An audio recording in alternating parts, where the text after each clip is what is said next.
All sports, all plays. All sports, all plays. All sports, all plays. 365, we're making up plays. You talking the game, get you through the days. We're high in the court, the dime in the lane. Variety topics living the same. All presentation, sports information. In the airways, taking the nation. All sport, all plays, they working your faces. Grace at the field, so tie the laces. All sports, all plays.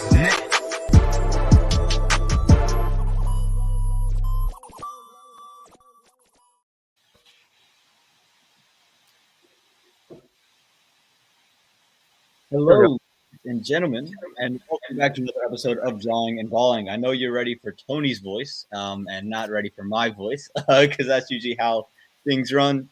But it's been a while since we did a Jeopardy, and we said, you know what? Let's go ahead and do it. And I know my board was ready, also won last time, so I said, you know what? Let me go ahead and host this one, give Joe a little bit of a break, and give Tony a chance to go redeem himself on this fine Wednesday night. So, without any further ado, we are into the Jeopardy board. And that pulls up. Can you guys see the board? No. Not yet. There we go. Tony, you're my Technology's friend. I'm going to crush you like the bug you look like, which is a beautiful, handsome beetle, by the way. Aw. I figured like praying mantis, like the big buggy eyes, but then the like long limbs. All right, let's cut that out. Well, too late for that. We are just a touch live at the moment. So, as you can see on the board right now, general NFL is one of our topics. We also have sports get social, which is social media references from sports athletes, QBs, NBA lyrics. So there are songs with references to NBA athletes. And don't worry, they're very much in the song. There's a lot of clues in there. I didn't leave y'all high and dry. And then we have non-quarterbacks, so the answers will be all non-quarterbacks. Last time we did the early bird gets the worm, gets to go first. This time everyone was here at the same time. So I got a coin in my hand. Who would like to call? All right, it seems like Tony is going to get a call. So Tony, what's your call, my brother? In the famous words of Randy Moss, you always got to pick tails because All right. Madden PS2, you got to pick tails. That was Tails also never Will Chamberlain's fails. slogan, by the way. Was it? Well, Tails has failed tonight. It is heads. So Joe will get control of the board to start us off. So Joe, go ahead, get us started. I'm going to take general NFL for 100, please. All right. So this team has the most Super Bowl appearances. Who are the New England Patriots? Let's see if that one is correct. There you go. So Joe gets us started with a quick 100. Same right, category, where we going 200. next? Same Okay. category, 200, please. I have a feeling this one's going to go all the way down the row. This defensive player for the Seattle Seahawks won the Super Bowl MVP.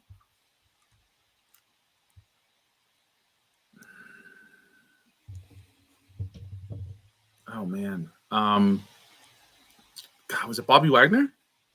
That is incorrect. Ooh. It moves to you, Tony. Who is Malcolm Smith? There you go. Tony takes control of the board with that answer. Good Joe answer. moved into the negatives. Good answer. I'll be honest, I only knew that because he signed with Dallas, and that's the Yeah. I'm like, oh, it's a former Super Bowl defensive MVP. I'm like, Yeah. okay. All right. Well, Tony, you control the board. Hey, you know what? Let's do general NFL 300. I had a feeling this would be the first board that we get done. The year the NFL draft was first televised live. Ooh. Yeah, I'm gonna pass because I have no clue. All right, Joe, it's up to you. I'm going to say 1978. Just missed it. Just a touch early on this one. It was 1980. So board stays in the hands of Tony. General NFL 400. This player was taken 41st overall by the Minnesota Vikings in the 2017 NFL draft.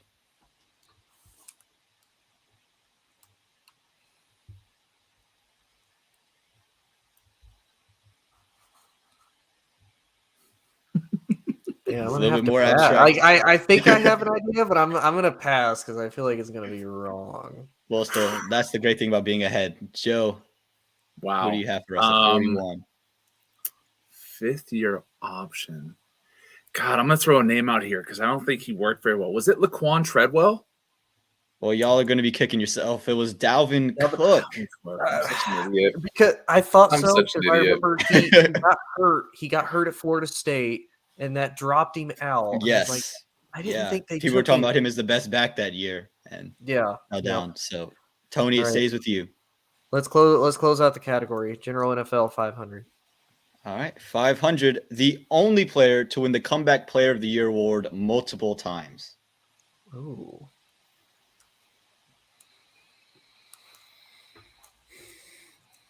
Comeback Player of the Year multiple times.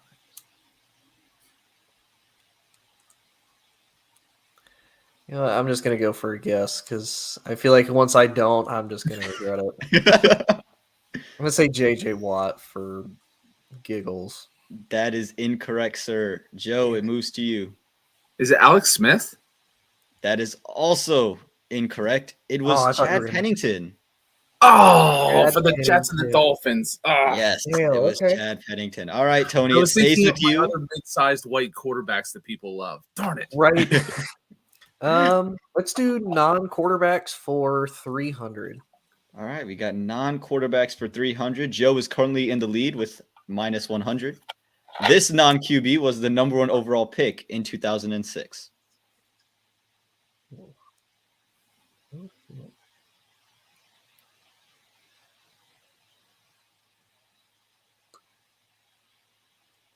Ooh, okay. I think I know it. You know what? Screw it. Mario Williams for the Texans. And he's back in the positives. Wow. There you go, Great Tony. pull. Great The pull. shot in the dark. All right, Tony, keep it going. Let's do non-quarterbacks for 200. All right, same category, 200. This non-quarterback won the NFL MVP award in 2012. Who is Adrian Peterson? And he's starting to get on a roll here with the non-quarterbacks. He found his category, and that is absolutely correct. It was Adrian Peterson as a member of the Minnesota Vikings. Tony, keep it going. Let's do non-QBs for 100. This non-quarterback won the Super Bowl MVP award for Super Bowl 56. I know you got to reach back in your memory bank for this one. Oh, I know. Cooper Kupp. There you go. I think Joe is now kicking himself for not picking this category 100 to start us off. Not gonna lie, with Mario Williams, I was struggling with that one. I had to look back. I was like, wait, who? That might be like the only player I can think of. All right, Tony. Board's still yours. Non-QBs for 400. This non-quarterback has the most Super Bowl wins. So this in terms of non-QBs.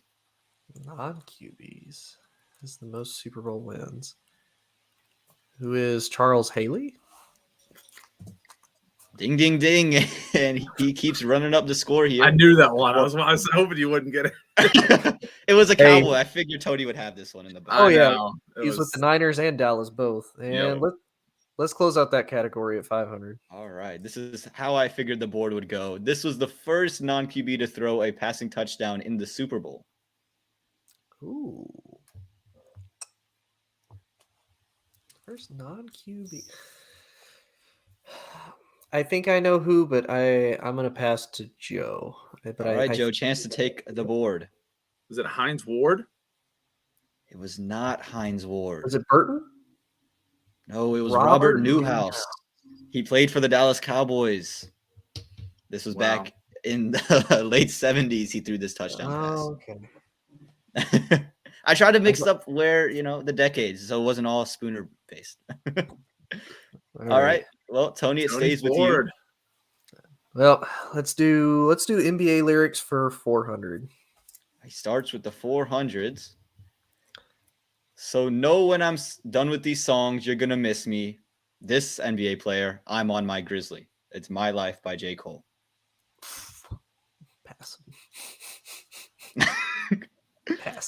All right, Joe. I don't know how old this song is, but I'm going to take a stab in the dark and say Ja Morant. And Joe takes control of the board. I'm on my Grizzly. That was the one I was hoping you guys would look at. There you go. Joe, where'd you like to go? I'm going to go NBA lyrics 500, please. Oh, he's taking the big one.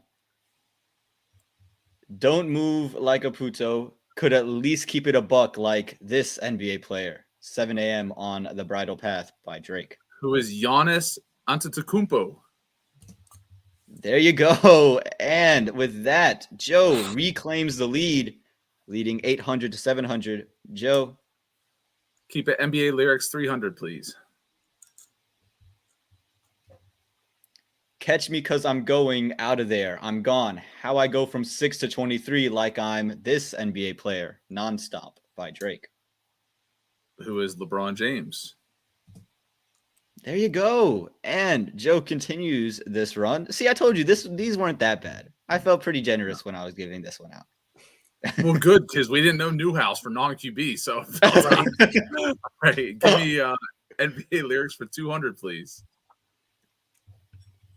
Kill him on a song, walk up out the booth, do this player, rock a baby, Amari by J. Cole. I want to say, is it Russell Westbrook? On a roll, and it keeps going. It was Russell Westbrook. All right. Joe moves into 1300s now, putting himself with quite a lead ahead of Tony. Let's go ahead and finish NBA lyrics for 100, please. All right. For 100, I've been blank with the shot, been cooking with the sauce, chef blank with the pot, boy 0 to 100, the ketchup by Drake. Who is Stephen, not Stephen Curry. There you go. And Joe basically takes the whole category and runs with it, giving himself a 700-point lead over Tony. Joe, where'd you like to go next? Give me QBs for 500, please. QBs for 500. The only QB to win a Super Bowl wearing the number 17. 17.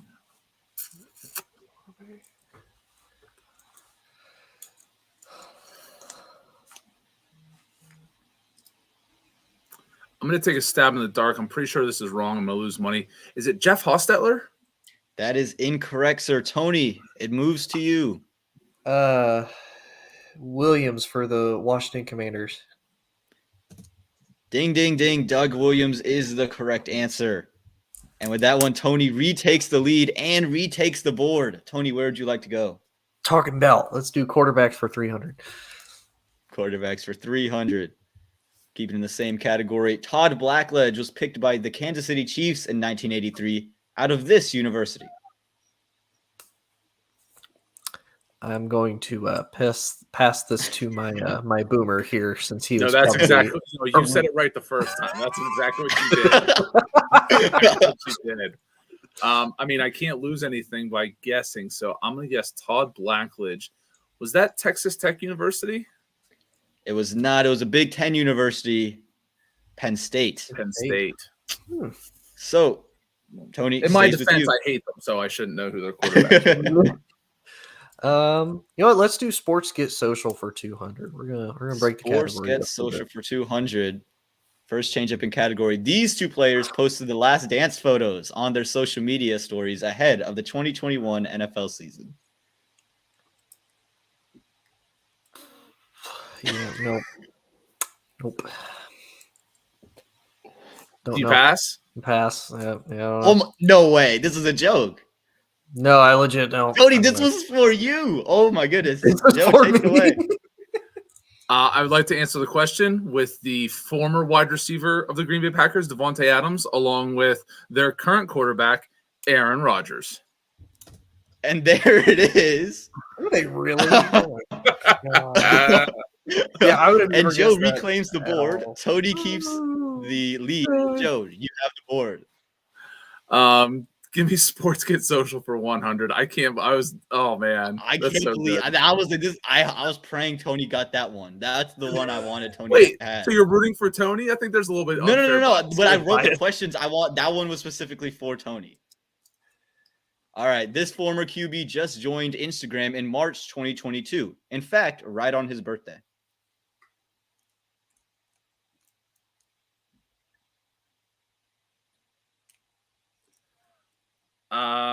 I'm gonna pass. I'm not. I have like 3 guesses, and I'm gonna pass. All right, Tony, chance to control the board.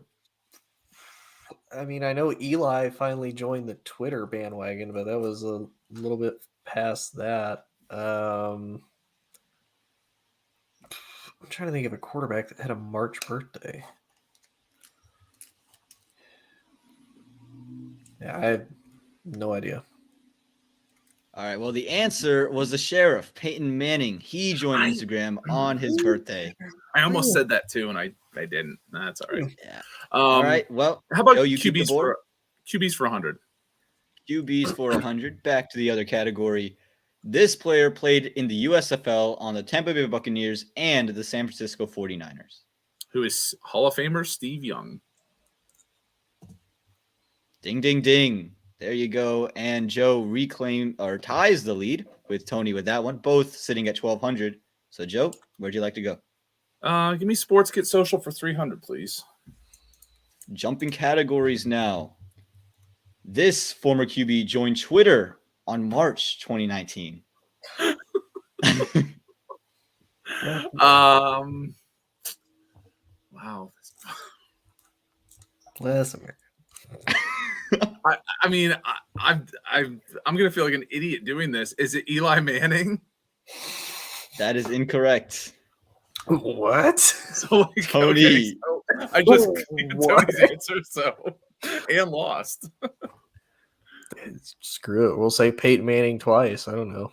Can't read anything. That one is also incorrect. It was the GOAT. It was Thomas Edward Patrick Brady Jr. Really? Yeah, March 2019. He joined the Wow. Twitterverse. So, Joe, you retained the board. But you kids in your social media.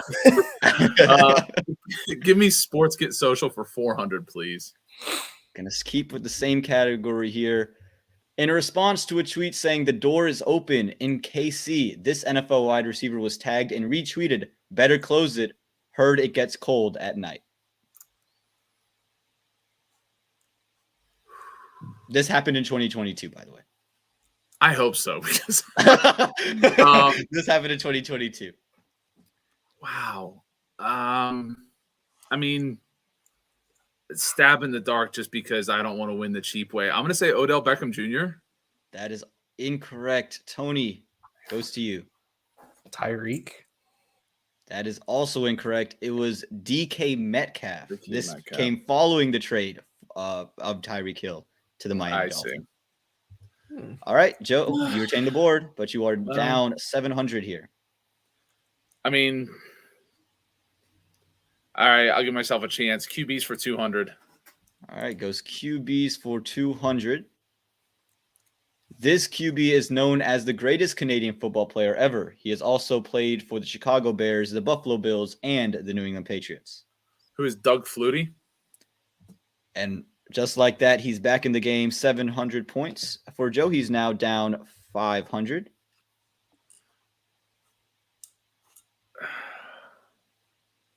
Give me QBs for 400.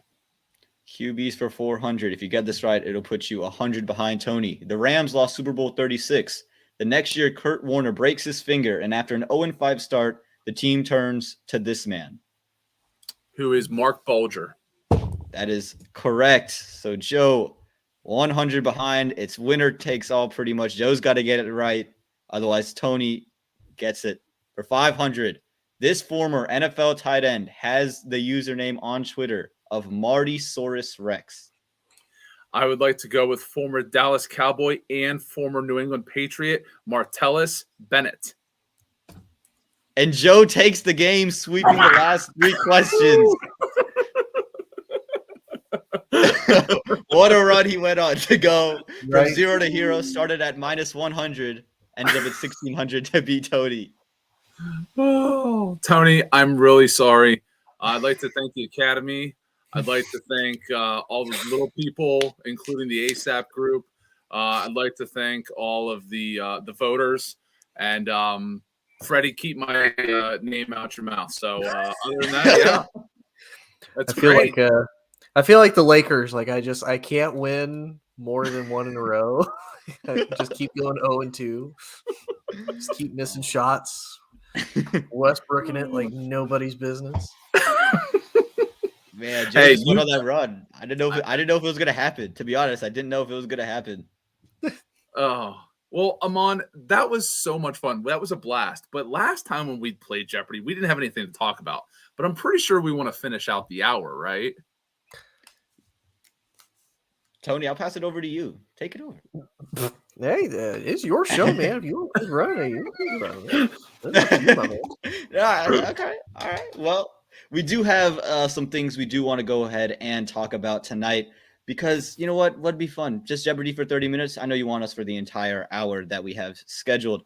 So a big contract gets put out this morning. Stephon Diggs becomes another one of these 28, 29-year-old receivers to receive a big-time contract, a 4-year, $104 million deal. I believe $70 million of it was guaranteed from the Buffalo Bills. And basically the agreement was this would basically be Stephon Diggs' last contract. And at the culmination of it, he would retire as a Buffalo Bill. So, Joe, I'm going to start with you here. Is this something that's going to continue to happen for these younger receivers, or do you think this is just an anomaly of the group like Davante Adams, Hill, and Stephon Diggs now?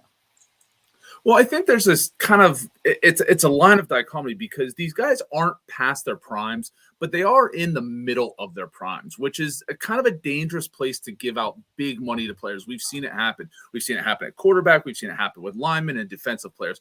Wide receivers is one of those positions that if a guy is not able to adapt as his career moves along, they can really fall off by the wayside. I guess the question is, when you look at the young receivers in the game, like Justin Jefferson, Jamar Chase, who isn't even – you can't even talk about an extension for like 2 more years. When you look at these guys, they're young. They have their whole careers ahead of them. These guys, Stephon Diggs was an all-pro 2 years ago. Last year, he was a Pro Bowler. He had some injuries. He had some concerns. What's his ceiling going to be? Davante Adams, what's he going to look like away from Aaron Rodgers? What's Tyreek Hill going to look like without Patrick Mahomes? I do think it's a little bit of a slippery slope investing this much money. I mean, we just saw the 3 highest wide receiver guarantees for long-term contracts handed out to guys who were 28, 28, and 29. Like, it's a little dangerous to me. I like Buffalo doing this. He has absolutely emerged himself into the Buffalo culture. They love him there. That's a great trade for both teams because Minnesota gets Justin Jefferson, Buffalo gets Diggs, and it's worked out great for everybody. But, I mean, it's a lot of money, man. I get the cap's going to jump up here in a few years. I get the new TV deal is going to push this, to numbers that we never even expected 5 years ago. But it's still a little concerning to me. Yeah, I would agree. And in the sense that it's a lot of money to pay a receiver. And when I first heard the Davante Adams numbers, I was like, this is crazy. This is just for him, right? There's no way it happens to anyone else. And you see it happen to Tyreek Hill. Similarly, his contract gets jumped up. And then against Stephon Diggs. And I think for guys like DK Metcalf and Terry McLaurin that are kind of jumping in here, this is going to be something they point to and say, look, okay, you don't want to pay me 27, we'll pay me 23. And I think you're going to see slowly just slowly them start to trickle up these numbers. Tony, I'm going to ask you the same question. Do you think this is something that continues to happen, or do you think this is kind of an anomaly for these 3 guys? No, I think it's something that continues to happen. I mean, especially when you look at there's always the philosophy of a business. If one team isn't willing to pay you a crap ton of money, another team will. Like if you look at the Dolphins, for example, hey, we'll pay Tyreek Hill a crap ton of money. We're fully prepared to do that. Kansas City's okay. Here you go. We'll at least get something back for you. And kind of like what Joe said, you look at these different receivers. Can they adapt and can they continue to move forward as they get older? Diggs, we know, is great for his route running. He's got solid hands. Not really as much of a speedster, but I would say Diggs probably a little bit more of a longer career to me than, say, someone like Tyreek. Tyreek can make contested catches, but Tyreek's mainly a speedster. Like, you want to throw the deep bomb to Tyreek, and that's how Tyreek beats you, is going over the top and beating the coverage. Adams, little bit of the same. He can be a speedster if he needs to. He's typically a big body. He goes up and contests catches. But again, how does that connection then go with Derek Carr? And especially with the fact that, again, Devontae Adams is the number one guy. He's going to be the number one guy in Las Vegas. Now, that might help him because he's going to have Hunter Renfrow. He's going to have Darren Waller. So they're going to have other guys that they can spread the ball to. But again, how does he deal, away from Green Bay? And I think it'll just continue to be like this as people move forward. Because you think 28, 29, they sign a lot of 3-4 year deals. And then they continue to move forward. That puts them at about, 32, 33, depending on, and my cat just puked. That's fantastic. They continue to move on as, they get older, and medicine's a lot farther than what it used to be. As long as these guys continue to take care of their body, as long as they continue to do what they need to do, they can very much have a very long-term continued success rate. It's just, who's willing to continue to pay them big money, and are they willing to realize if they do get to that point, hey, I'm not going to be able to get, we'll say 27 million by that time. So probably about what they're making now, maybe a little bit more, am I prepared to get this, but maybe only be like a backup role, or maybe be like the number 2 guy behind someone like a Justin Jefferson, behind like a Jamar Chase, these guys that are going to be more towards their prime as these guys are coming to the end. Yeah, and with the numbers game, it's really interesting to me because the quarterbacks are not getting paid any cheap, less either, right? You see them get paid big numbers, and these 3 contracts, the one thing they all have in common is the quarterback's cap hit is not a lot. You talk about Derek Carr's cap hit is only $19 million this year. You talk about Tua still on his rookie deal, and even Josh Allen, he did a very team-friendly deal, and he has only $60 million in cap this year. So you talk about teams able to do this. It's saying your quarterback has to either be cheap or be on a pay cut. And to me, that's going to be the situation when you have, guys alongside Patrick Mahomes. I don't see any one of those receivers, even if they draft a guy this year, say they get Jameson Williams and he becomes like Jamar Chase, burst out into the scene and it's time for his contract. I don't see him getting that big time money just because, again, the quarterback is making that much money. In my head, I'm thinking there's got to be some correlation to what the QB is making and what the receiver is making. Well, and you have to remember too, you look at the last few quarterbacks that have won the Super Bowl, most of them have won it on their rookie deal. There's only been a handful of veteran quarterbacks that have even gone to a Super Bowl or gone back to one and continue to win. You look at Manning was able to do it. Well, both Mannings were able to do it. Brady's done it, obviously, like twice at least. All these different quarterbacks, but you look at Russ. Russ did it while he was in his rookie year. He went back, but he hasn't been back since, and he hasn't won one since. Same with Patrick Mahomes. He's been to another one, but he hasn't won one since. So I mean, that's probably your best time is when your quarterback is cheap. You can afford to pay all these guys. You can afford to go out and get your other, pieces of your team. I wonder if there's a team up north that would potentially look at that blueprint of success. Maybe they might be successful with that. Talk about the Vikings again. Yeah, exactly. Minnesota, 100%. Stop paying Kirk Cousins. Actually, I want to meet Kirk Cousins' agent because I get new guaranteed money. Oh, he's the devil. He's actually Satan. It's Satan. Oh, I got to sell my soul again? Yeah. It's going to be like the 3rd time in like 10 years I've had to do that. This is bullcrap. No, but what you were saying, Tony, was an excellent point where you were saying, well, if a team doesn't want to pay for these players, somebody else will. 2 of the 3 players we just talked about were traded this offseason because their teams refused to pay. Stephon Diggs was traded because he wanted a pay bump. I mean, so really you could say 3 out of 3. It's just been a few years for Diggs. A wide receiver, we talked about aging into the position. A wide receiver who did this really well was Anquan Bolden. He was a number 1 guy. He'd come out. He was super athletic. I mean, don't forget, Larry Fitzgerald and him were together on the same Arizona team. That was a huge thing.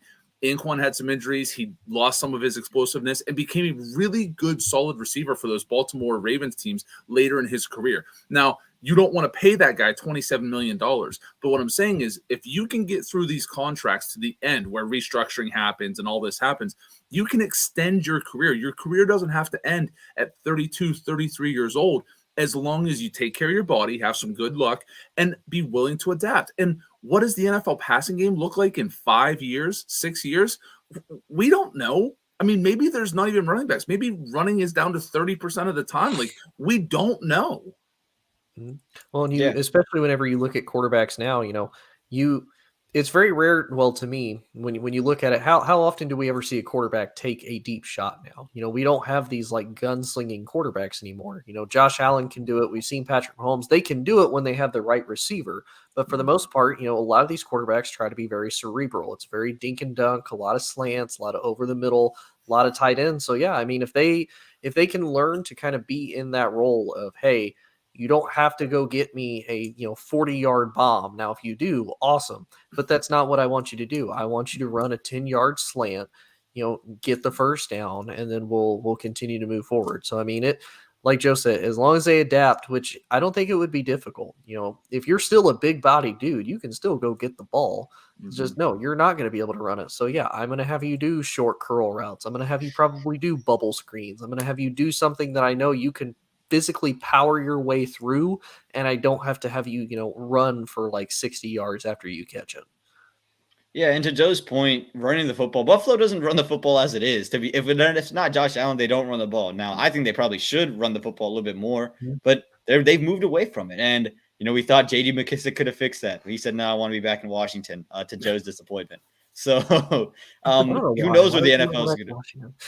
Like, why would you want to go back to Washington? What's in Washington? Nothing. Well, because I want to answer that because I think J.D. McKissick in Washington can be a third or fourth option in the passing game and running game. In Buffalo, he might be the 6th or 7th.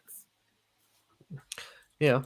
But I mean, it would be a better chance for him to be the true like number one, maybe not the number one running back, but he'd be splitting in running backs. 100%. He would be able to win that group by association. And again, continuing to adapt, we'll see these receivers if they're able to do that. And if they are able to, I think it sets the precedent for future receivers to get that kind of money too. But speaking of people who have to adapt, we saw a bunch of movement around the NFL, including 3 quarterbacks: Matt Ryan, Deshaun Watson, and Russell Wilson. And all 3, you're talking about teams that you think could at least get to the playoffs and make some noise once they're in there. Of course, Matt Ryan's with Indy, who are just a couple of games out, had their number 1 seed at one point. Deshaun Watson going to Cleveland. We talk about that roster being filled with Pro Bowlers, and you're thinking they could probably be in the Super Bowl. Just a couple years ago, we were thinking that's a Super Bowl roster just waiting for a quarterback. And Russell Wilson going to Denver, and that's the Super Bowl roster that just needed a quarterback for a couple of years. The defense was number 3 in scoring last year. They still have a bunch of offensive weapons. So, Tony, I'm going to start with you. You're going to have to split hairs here. Well, at least I think so. But which quarterback do you think will have the worst season with their new team? It's going to sound weird, and I'm probably going to get a little bit of hate for this. I'm honestly, I'm going to say Russ. And I say that because I look at the division that he's in. You could probably even say the same thing for Deshaun. Like, Matt Ryan is a for sure guarantee because the only team you got to worry about is Tennessee and 1 away game in Jacksonville. So if you can get at least 2-1 out of the end of that, you're fine. Russ is going into an equally tough division of what he's coming out of, from the NFC West to the AFC West. You have to deal with the Kansas City Chiefs, who, even if they regress a little bit in talent, are still going to be extremely competitive. You're going to have to also face a Chargers team that has a great young quarterback, has great weapons, good running game, now has a pass rushing duo that is going to give Russell Wilson nightmares on that side of the ball. Their run game to me is a little suspect. I don't think, did they re-sign Melvin Gordon, or is he still a free agent? He's still a free agent, I believe. Yeah, and they have Williams out of North Carolina, who he was solid, but I don't think he's your number 1 back option. And they haven't really done anything to upgrade the O-line in Denver, which it's not bad, but it's also not great. It's better than what he had in Seattle. Now, they do still have the weapons. They still have Jerry Jeudy. Jerry Judy's coming off of a couple injuries, though. You don't have the tight end game as much because you traded Noah Fant for Russ. And then you also have Cortland Sutton. So, and you have to deal with now a Raiders team who has come into the mix. They got Devontae Adams. They still have Josh Jacobs. Derek Carr is kind of getting a little bit more respect. I think that defense is going to be widely transformed, especially with Chandler Jones now in the mix. And I didn't even mention the fact that the Chargers also got J.C. Jackson on the defensive side in their secondary with Derwin James, who's, I would say, arguably at least a top 5 safety. he's had a lot of issues staying healthy, but for the most part, when he is, he's a phenomenal player. So to me, I say Russ because the AFC West is a lot more stacked to me than the AFC North. Like, yeah, you have to deal with Baltimore, but Baltimore's kind of struggling to find themselves on defense. They're losing players. They're older. They still don't have a wide receiver by anybody's name. And of course, they're down to like their 8th and 9th string running back at this point. And then, you still have to deal with Cincinnati, but, more people are going to recognize that, hey, this is actually a really good Cincinnati team. We're going to have to play significantly harder against this team than what we did before. Now, they did do a really good job to me in the offseason of upgrading that offensive line, but I'm still – people are going to bring the heat against Cincinnati. Like, you went to a Super Bowl on basically – magic money in this magical Cinderella tale that you probably weren't supposed to be on. So people are going to recognize that. And then, of course, you are always going to have the Steelers, who are an in-division rival, and, they quietly had a very good offseason. The quarterback is a little bit of a question mark. Wide receivers are a little bit of a question mark. But, I mean, honestly, to me, Deshaun, I think, has an easier path. Matt Ryan definitely has an easier path to me. I think Russ is probably going to struggle the most out of those three to me. Joe, how about you? I'm very angry with Tony. He took a lot of my speaking points and he took my player. So I'm going to pivot here. I'm going to say that while I think Russ struggles the most from a team perspective, I think Deshaun Watson is going to struggle the most on a personal one. You're going to a new situation. It's going to be tough. Your home fans are going to boo you. Road fans are going to boo you. You are in a different organization. You have a lot to prove. You spoke of a target on your back, Tony, in the AFC West with Russell Wilson and this new, Broncos team and everything around it. Deshaun Watson is going to have a target on his back by a lot of people. I'm sure there's a lot of people in the NFL who stand by him and don't think he did anything or all that. That's a whole different issue.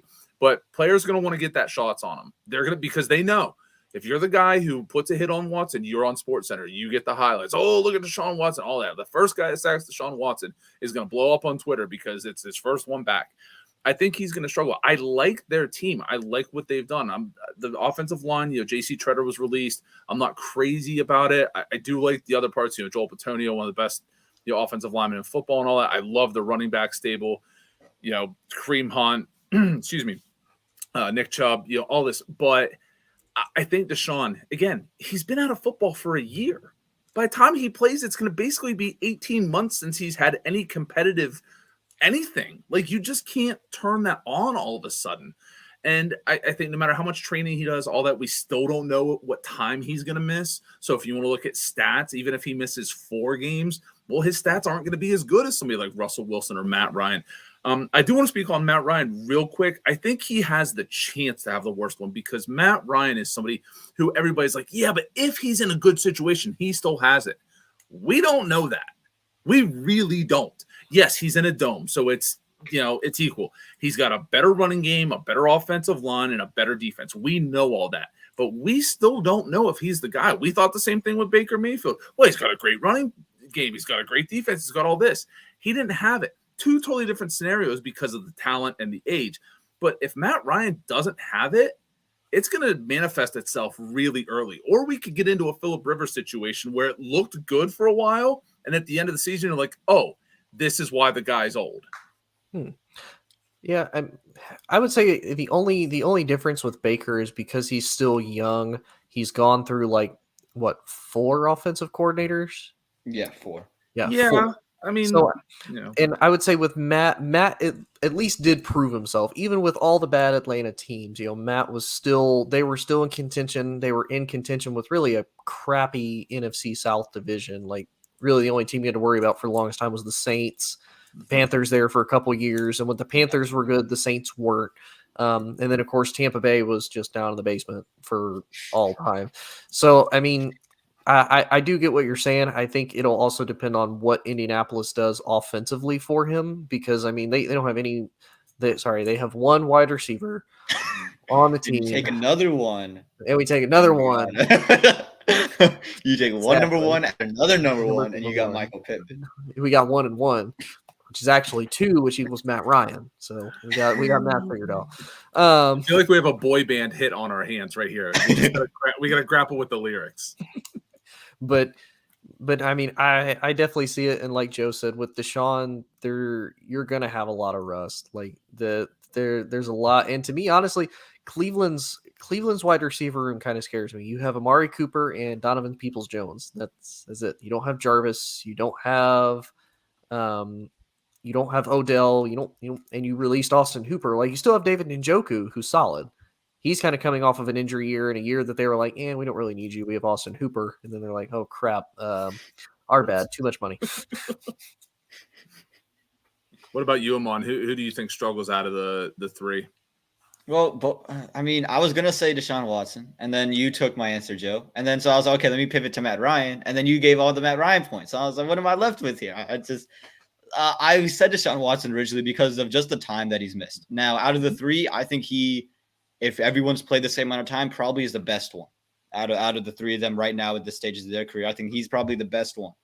But him missing a year of football and then probably 6 games, if we were going based off the Zeke route, that's a lot of football to miss. The receiver room is shaky. And again, they can run the football fine, but that division is still going to be tough with Cincinnati. I don't think they're going too far south. Baltimore's always tough for some reason in that division, right? Division rivals always suck. And then Pittsburgh, talk about having TJ Watt and adding Myles Jack. That's a big boost to that defense. And then offensively, I think they'll at least be able to be consistent there. And so I think Deshaun struggles out the gate. But I think Matt Ryan has the biggest opportunity to flop because of what Tony said, in the sense of he has probably the easiest road out of the three. When you talk about if Russ doesn't make the playoffs, be like, man, you have to go to the Chargers and the Chiefs. That's tough, and you missed out because of that. If you're Deshaun Watson and the Browns don't make it, man, you're coming off a year with not playing, a lot of controversy. You start to deal with Cincinnati. The division's still tough. But if you're Matt Ryan, Tony said it. You have 1 away game against Jacksonville and then 2 against Tennessee, and then your division is wide open for you to take. You should at least be a wild card side if you're really looking at the strength of schedule portion of it. So Matt Ryan to me has the most to lose out of this season. Also, you don't have a receiver. He's used to having a lot of receiver talent. Talk about Julio Jones and Mohamed Sanu and Taylor Gabriel or Brody White back when he was in Atlanta. So they had a lot of wide receiver talent around him. He might not have had the backs for a long time, but at least the receivers and the tight ends were always there. He doesn't have that in Indianapolis. It's going to be totally new. And again, they could always add one in the draft and then get Julio Jones, and maybe that clicks and they could be right back in the mix. But just to throw a third name out there, I'm going to say Matt Ryan just because he's coming into a new situation. He's got to deal with a couple pieces that he's never had to deal with, never not had receivers, and now he has, the ultimate wide receiver. But I think that Matt Ryan has the most opportunity to lose at the end of the season. Yeah. Go ahead. No, I was going to ask because the rumors have died down since obviously the whole Deshaun thing has happened, and Baker, has since gone silent and done this like emo 14-year-old girl thing with Instagram saying, anybody wants to come get me, while playing, Boulevard of Broken Dreams by Green Day in the background. Don't you dare put Baker Mayfield and Green Day in the same sentence.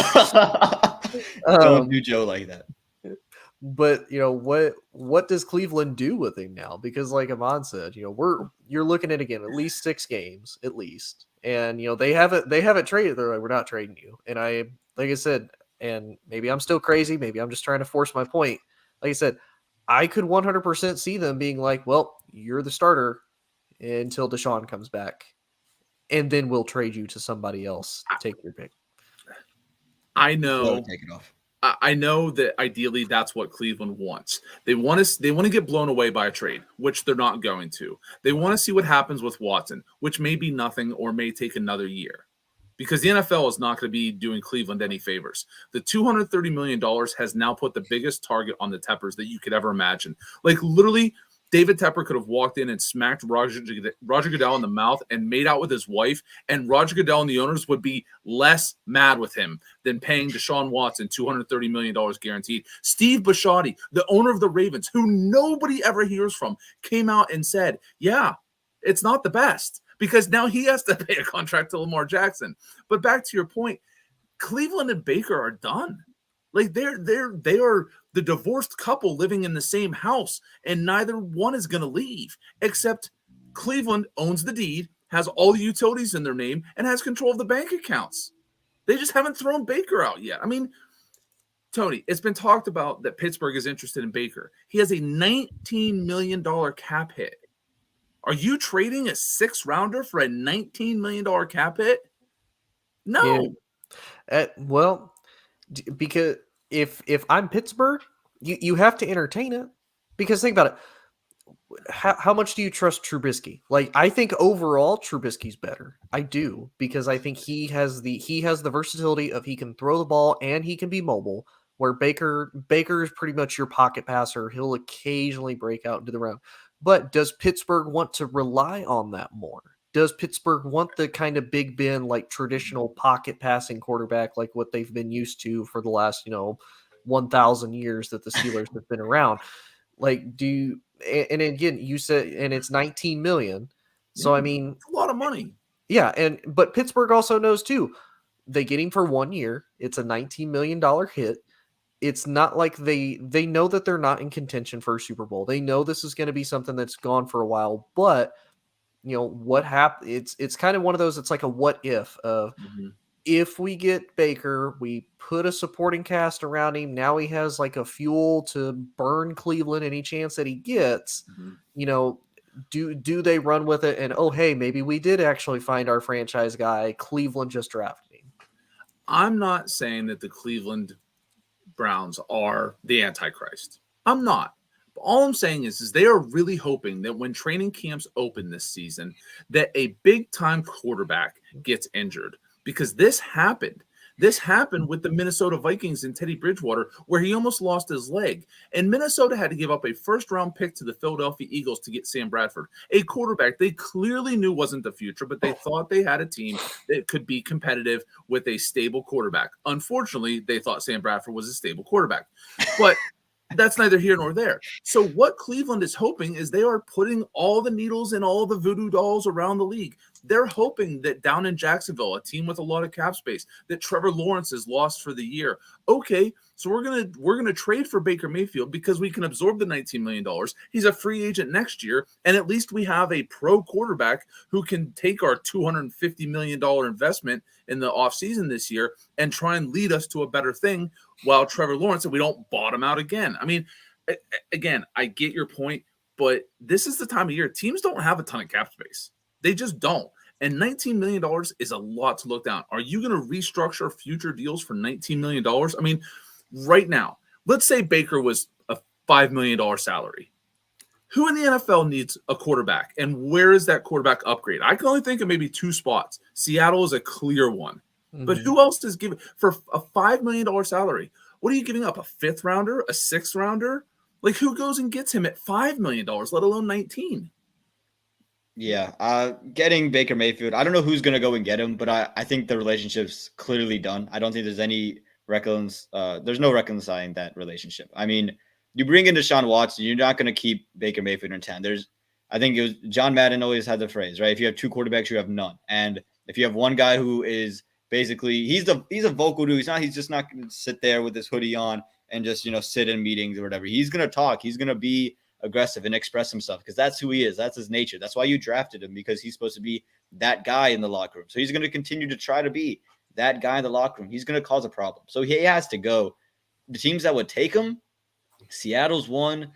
If you're New Orleans, do you bring him in for $5 million? If he was only worth $5 million, even then, I'm not sure if I'm New Orleans. There's a lot of places you're unsure. I like the Pittsburgh fit. I think it could work, because it feels a lot like Big Ben, just with the arm that he used to have. Of course, he's not the Big Ben type of arm, but he has a bigger arm than what Big Ben's been dealing with.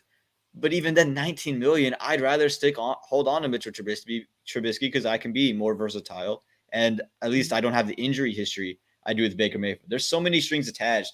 Baker is going to be moved, whether he's going to get cut or whether he's going to get traded. But I don't know who is going to make the move for him. Let me ask you this, and I honest question. Right now, does Baker Mayfield, if he goes to a fringe playoff team, so let's think of the teams that barely missed the playoffs: Minnesota, Indianapolis, places, teams who barely made it, the Raiders, stuff like that. Would you switch quarterbacks with? Would you rather have Baker Mayfield or Matt Ryan? I can answer that. Matt Ryan, because they told the Colts they weren't trading for Baker Mayfield. Would you rather have Kirk Cousins or would you rather have Baker Mayfield? As much as we make fun of Kirk, we'd probably take Kirk over Baker. Would you rather have Derek Carr? Or would you rather have Baker Mayfield? Derek Carr. I mean, again, like he's a middle of the road quarterback that wants an extension. This isn't Lamar Jackson with an MVP. This isn't Kyler Murray with all the upside in the world aside from injuries. Like. This is just a guy. I'm gonna throw a team out there, and I would say it's almost a reach, but I could kind of see it with how non-committed they are to their quarterback room. What about Miami? What if Tua struggles and Miami's like, hey, we'll give Baker a shot because we don't have another option. Tua's a bust. I mean, and 19 million, like. You've already locked up your defense. You've locked up, Tyreek Hill. You've locked up all these weapons. I mean, they could do it. I threw that name around on ASAP Recap last week, and I said, what if he ends up going there? And again, I can see that happening, but that's, to me, like a trade deadline type of move. To me, I don't think you make that trade until it happens. And so for the Browns, that's no good because if I'm the Browns, I don't want to hold on to him come game 1 of the season. I think the decision on Baker is going to be done before the season opener, before the preseason starts, because the backup quarterback is going to be Jacoby Brissett. That's just the fact of the matter. So to me, Baker's going to be gone long before that happens. Do what I want to see about Miami? I still believe in Tua a little bit. I think more than the average person. And to be honest, I still think Tua is more viable than Baker Mayfield at this point. They're pretty similar, but Tua to me has a little bit more upside just right now, this stage of their career. So again, they could bring him in if Tua struggles, but Cleveland is not going to get a pick for him because he's going to be either sitting at home or on someone else's roster. Well, and I'll be honest with you, I could still see Miami doing it anyway, even if Tua doesn't struggle. And I say that because now who do they have as a backup quarterback? You look at when Tua first came in, it was bouncing back and forth between him and Ryan Fitzpatrick. Part of it's he struggled. Part of it was injury. You look at last year, Jacoby Brissett had to fill in because Tua got hurt. I mean, he's kind of a injury-prone quarterback. I mean, well, they brought in Tyrod Taylor. That's the thing. They brought in Tyrod Taylor. So that was the Giants. That was the Giants. They brought in somebody. Teddy Bridgewater. Sorry, so they brought in. Oh, they did bring in Teddy. Okay, they brought in Teddy Bridgewater. Oh, I forgot about Teddy B. Okay, I mean, it's my fault. Again, like what? I mean, Baker's ceiling goes from the best backup in the league to middle of the road quarterback with the right team. I mean, what did we say? Cleveland was a Super Bowl contender. Why were they a Super Bowl contender? Because they had Myles Garrett, because they had a run game, because they had a defense, because they had this. Baker Mayfield was like the 6th or 7th reason why they were going to go to the Super Bowl. He was the number one reason why they weren't going to the Super Bowl. Exactly. Being like on that list, he was number one. Again, like to me, Baker Mayfield's ceiling is not even Kirk Cousins. And I love slamming Kirk Cousins.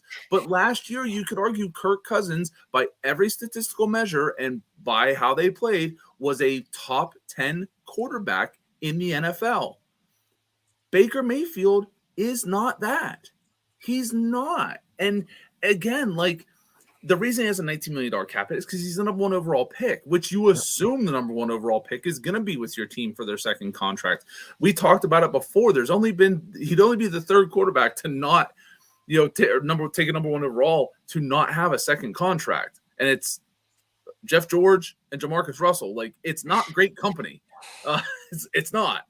So again, like, it just, to me, Cleveland is going to be a fascinating story to tell in the next 5 to 10 years because they got the number 1 overall pick. They took a guy, it didn't work out. And to fix that mistake, they made one of the most insane NFL trades of all time. Like, we reference the Herschel Walker trade for Tony's Cowboys all the time. We're talking about 3 first-rounders, 3 true first-rounders, not pick swaps, true first-rounders, and $230 million guaranteed. I mean, that would literally be like, again, the Herschel Walker trade if they were just like, oh, by the way, we're going to give you a stake in the Minnesota Twins also. Like, it's unheard of. And again, I can't stress this enough, and it's been talked about by reporters much more qualified than I. They've painted themselves as the bad guys of the NFL. They literally looked at it and they said, we don't care what anybody else thinks. We're going to give this guy a ton of money. And you have listen, Josh Allen, He's happy. He's kicking himself. Patrick Mahomes, he's happy. He's kicking himself. Because if they had known this was going to happen 18 months, 12 months, 9 months after they signed their extensions, they would have waited. Nobody thought this could happen. I mean, we saw the Rodgers numbers not even a month ago at 150 million, and we were like, that's insane. Like, the guy's going to be, almost 40 and everything happening, and then Devontae's gone. And then you say, oh, by the way, $80 million more for Deshaun Watson, a guy who hasn't played in a year. Even if he comes back, this is, again, like, it's one of the most we're losing the forest through the trees. It's one of the most insane stories in modern sports history that if you were to give all of the owners truth serum, they are so pissed at the Peppers. I mean, insanely mad at them. Oh, yeah. But, I mean, you also think about it, too. You look at Cleveland's history. Like, name the last successful Cleveland quarterback. Bernie Kosar. Bernie Kosar? Yeah, That's exactly. Yeah. Like, they've been searching for years. You look at, Brian Hoyer, Brandon Whedon, RG3, Cody Kessler, like, all these different quarterbacks. Johnny Manziel. Johnny Manziel. Like, all, like, think about it. Even if they're not number one overalls, like, all these first-round picks that Cleveland has acquired, like, all these top 10 picks, and none of them have panned out for, like, 30-plus years. Mm-hmm. And it's like, to me, it kind of epitomizes Cleveland because it's like, hey, we know there is one player that's established at quarterback, and we're going to go get him. And because we know he actually works. This one, yeah, he's a bust, kind of epitomizes what Cleveland really has been about all the way up until they drafted Baker, the franchise that can't get it right at quarterback. And honestly, I'm glad to see them move off of Baker. I think it shows signs of, okay, we're not going to stick in the past. And that's what you don't want from your team. You don't want to be like, well, I would rather be okay than bad. It's like if you're so afraid to be bad to then be good. You're just rather sit in mediocrity. The Browns saw an opportunity to get wildly better at quarterback. They said, all right, what do we got to do to get it done? It's crazy, but we obviously can't draft one. We've tried for 30 years. It hasn't happened. Doesn't matter what GM. Apparently, our building is just a curse for drafting guys. So we ain't drafting one. Let's go get a guy who, when he was playing, last time we saw him, he was a top 3 quarterback in the league, put up legendary numbers, and put him on our Super Bowl roster. So I would have to say respect off to Cleveland for that, for saying, you know what? It's not working what we've done. Let's change it up. Let's try not to be insane, but they did something insane to reverse their insanity. Yeah, everything you said there is exactly right, Amon. And same thing as you said, Tony. I don't begrudge Cleveland for making the trade. Is it a crazy trade? Of course it's a crazy trade. But when you have this history of quarterbacking in your team's history, that this is what you do. But it's the contract. It's like if you tell your buddies, hey, I just met this girl. It's awesome. We're gonna take a cruise together, and you're like, wow, you haven't known each other that long, but it's like, you know what, you're happy, it's fine, it's a cruise, nothing big deal. And then they come back like an hour later and like, oh, by the way, it's our honeymoon because we just got married, and you're like, wait a minute, hold on, it was kind of crazy that you did the first thing, but you're telling me you're married? And everyone's like, yeah, it's fine, right? Like, it's cool. And it's like, do you know her last name? And it's like, it's just, again, what they did just went so far and beyond, which, again, the whole Baker number 1 overall never made sense. It was all, Amon, you and I talked about this on ASAP Recap. It was, I believe we talked about it. It was one of those things where it was like, yeah, he was the Pied Piper in college. Like, what's the upside? When you take the number 1 overall pick, you just talked about it, Tony. Number 1 overall pick in 2006, Mario Williams. Why did they take him number 1 overall? Because they thought he was going to be Von Miller, because they thought he was going to be Reggie White. They thought he was going to be Bruce Smith. They thought he was going to be this amazing pass rusher. He wasn't, but you took a chance. At best, what's Baker Mayfield? At best. He doesn't have the arm of Josh Allen. He doesn't have the speed of Lamar Jackson. I mean, like, come on. Yeah, but I will say, too, I would say the other franchises, they don't really have a right to be pissed, though, about the fact that they gave Deshaun this much money. Because you think about it, what is every, we'll look at Aaron Rodgers, for example. Look at what Green Bay did. Gave him a crap ton of money. If I'm, again, like you said, if I'm Baltimore, I'm going to be like, you asshats. Like, you gave him a crap ton of money. Now I have to do the same thing with Lamar. Mm-hmm. Look at the Rams with Aaron Donald a few years ago. They gave him a crap ton of money. So what did the Bears do when they got Khalil Mack? crap, we a have crap to ton of one up that. So yeah, if I'm the Bears, I'm like, damn it. Like, Yeah. you know, I would say every team has it, but it's like you can't really be mad because it's like, no, this is what we had to do to get this guy. And Baltimore can be mad all they want. They know this type of trend happens. And you look at the type of player that Lamar, you look at the type of player that Patrick Mahomes, you look at the type of player that Deshaun is. They all deserve it because they're able to carry and lift their franchises in that type of way. So the only people they have to be mad at is themselves for not signing them sooner. Like, hey, Lamar, quick, here's 33 million right now. Go. Like they have nobody to blame but themselves. It's the Dak Prescott situation. It's your favorite team. It's you waited too long. Exactly. You have to pay more money. And I will not put a nickel in the jar because I brought up Aaron Rodgers. So Tony, you are nickel free tonight, my friend. Yes. And hey, I brought it up as a comparison. I did not bring it up to trash talk. Very good. You are growing as a person. And that's what we are all about here on Jawing and Volleying. And that's going to do it for us tonight. I hope you guys had a great time. I always have a great time with Tony and Joe. It's been awesome to be on this show this Wednesday night with these two wonderful gentlemen. Guys, any last words before we head off? Amon has one win. I have one win. Together, 11, baby. I'm 0-2, just like the Lakers. This is great. Eliminated from playoff contention. It was Tony. Literally, not even the freaking play-in tournament. Hey, we can bring in some ringers for you to bump up your stats for. All right, well, guys, that's gonna do it for us tonight. And until next time, stay safe, y'all. Whole sports all plays. Whole sports all plays. Whole sports all plays. 365, we making up plays. We talking the game, get you through the days. We're high in the court, the dime in the lane. Variety topics, living the same. All presentation, sports information. In the airways, taking the nation. Sport all plays, like working your faces. Grace at the field, so tie the laces. All sports all plays.